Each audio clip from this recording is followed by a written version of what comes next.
I'm Joe Rotella, Chief Medical Officer for the American Academy of Hospice and Palliative Medicine, and it's my privilege today to interview Dr. Christian Sinclair, a past president of the Academy. Hi, Christian. Hey, Joe. Good to see you. It's great to have this time with you.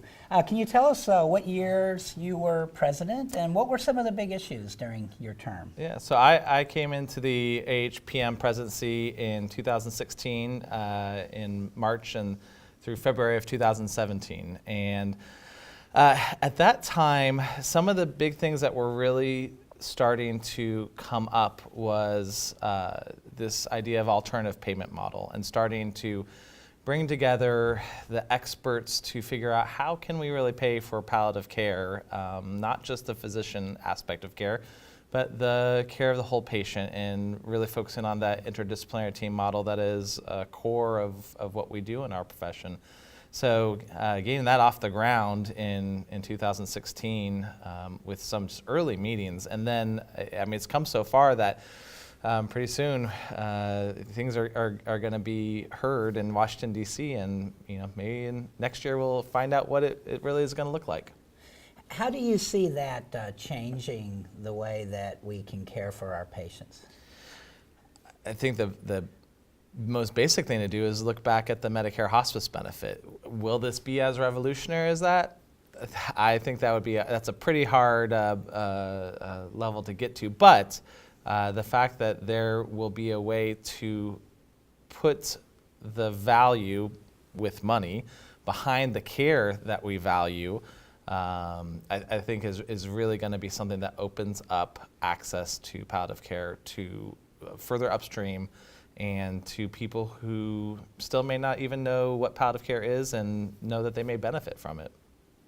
And I recall one of the key parts of that alternative payment model approach is instead of paying a doctor or nurse practitioner, for example, to do a fee-for-service visit, it would be a payment to the entire team to then cover all those parts of care that we know really are the secret sauce that makes the difference. Exactly. And there's a lot of details to still be hammered out, but just to even get that started, I think it was really pretty interesting. What were some other priorities for you?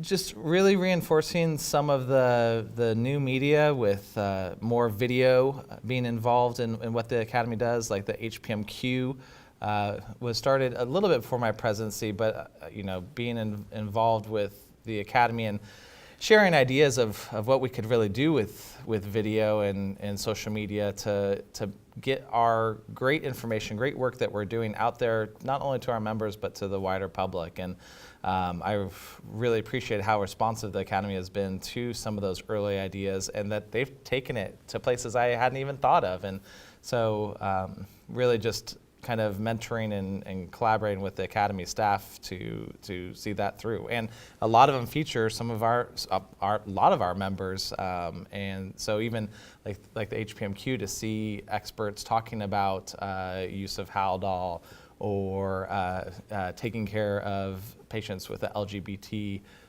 orientation, that is great to see that we have so many experts in our field in areas that maybe I need to know more about. So you've had a little time now to look back on your year as president, and how would you say that it has changed you, or what did that mean for you in your own development as a leader? I think I'm much more cautious in what to ask of the Academy, because when I was outside the Academy, before I got on the board, I felt I was pretty knowledgeable about what the Academy was doing. But it really pertained a lot to my interests. But I knew everything they're doing with the things I was interested in. When I got on the board, I realized, oh gosh, there's so much stuff they're working with. When I was able to be president for a year, it's amazing how many things are being juggled in the air all at the same time, with skill, with precision, and to recognize that some ideas that you may have as a member, they may be great ideas, but they go through a process. They are really thought through and thinking, how will this impact the membership? And the Academy staff and the volunteer leadership take a lot of those ideas very seriously, but it's a process. And realizing that your one good idea may be encountering a lot of different constraints that sometimes you don't see when you're just benefiting from like coming to the assembly. Like I love the assembly, and it seems like everything's going so well. But yeah, is there something I think I might do differently? Sure. But now that I've been on the board and especially as president, seeing all the little things that they're having to weigh and juggle, that's really impressive. So how have you seen the Academy change over the past 10 years? It's grown. Growth has got to be the key thing. But it's grown and still kept a community and a home-like feeling. And I think that's really probably part of the culture of the people, the members who make up the Academy, who are able to help retain that. But it's also the opportunities that we have at the assembly, and even now online, that like with the Connect platform that was rolled out during my presidency, that has really brought a lot of people together outside of February or March, and I think that's fantastic. And so we've been able to grow but still maintain a closeness. You actually introduced me to the use of social media, particularly Twitter, and I remember how exciting it was the first time I went to an Academy meeting, and we had a tweet up where everybody who's on the Twitter community all came up to the front so we could meet each other, and I got to see in person people that I'd been following for the prior year on Twitter, and just how thrilling that was. Yeah. So I think you showed me how community can be virtual, but then it's always great to have that time when at some point it really does become face-to-face again. It just, right. It really, and people you've never met before, but you've talked online, or even not even talked. Maybe you've just followed and haven't had a lot of interactions. Then you get to meet them in person, and it's like, oh, no, I'm familiar with you. You're familiar with me. This is great. We can already start having really wonderful conversations. and then I end up wanting to call them in real life their Twitter handle, right? Yes, So yes. Many people call me CT. Not many, a few. A few people call me CT. Well, where do you see the Academy going over the next 10 years? I see the Academy being a greater peer-to-peer influencer with other medical specialty societies. I think it's clear from when I started on the board in 2009 to where we are today, we are being invited to tables that before we had to like jump up and like wave our hands and say, please, can we sit at the table? We are being asked to come to those tables. And I think even more so, we'll begin to lead efforts, and other people, and we're already doing this within our own field, but I think more broadly, we'll lead efforts, and we'll have other medical societies want to say, hey, we want to be part of what the Academy is doing. Well, it was great fun for me to work with you during the year you were president.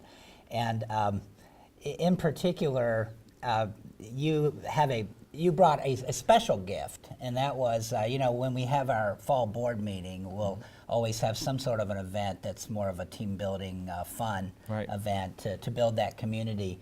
And you did something very special, and many of us are still talking about it. Can you share what your idea was? So I am a big board game enthusiast, and the reason I like them is because they are social by nature. You have to sit down and talk with other people, and you don't bring out your phone. It is about pieces on a board and cards and real physical objects. But the nice thing is it's a nice little short battle of wits with people that have no stakes and all the stakes in the world at the same time. And I think it's good fun to learn how other people compete when we've often been working just so closely and collaboratively. It's kind of nice to kind of work against each other for a little bit and see what that pressure does in a fun environment.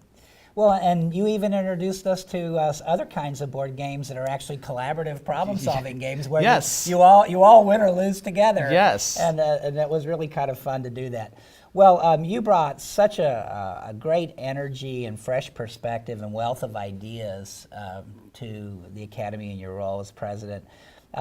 When you think about the leaders of the future, do you have any advice for our future leaders, or what we should be looking for in the people we might seek as our future leaders? I would say that we need to make sure that our future leaders as we grow very quickly, and as we are very future oriented for our field, because we're a new field, that we've come far enough that we don't forget our history. That our new leaders need to make sure that they understand not just who Dame Cicely Saunders is, but who Gail Cooney is, who Charles Von Gunton is. You know, that there's a lot to be said for some of our vanguard leaders who may not be at the very forefront, but were really in that late 90s, early 2000s range that that may not be as visible in the academy anymore, but are still very important to how we got here today. And I think just even doing these audio interviews is a great way to make sure going forward we're not losing some of that, what was it like in the moment? Many of the pioneers you're talking about, the folks whose shoulders we're standing on now as we move forward, have been honored as visionaries. Mm-hmm. And I'm happy to say I believe that you'll be joining the next class Yes. of visionaries in hospice and palliative medicine. It's really exciting. So folks who want to know, whose work they're building on would do well to look at that group of people. Oh, absolutely. Well, it's been a great pleasure to talk to you today, and I look forward to many more years of working with you to advance the care of people with serious illness and support those who take care of them. Thanks. I'm excited about it too. Thank you. Thanks, Joe.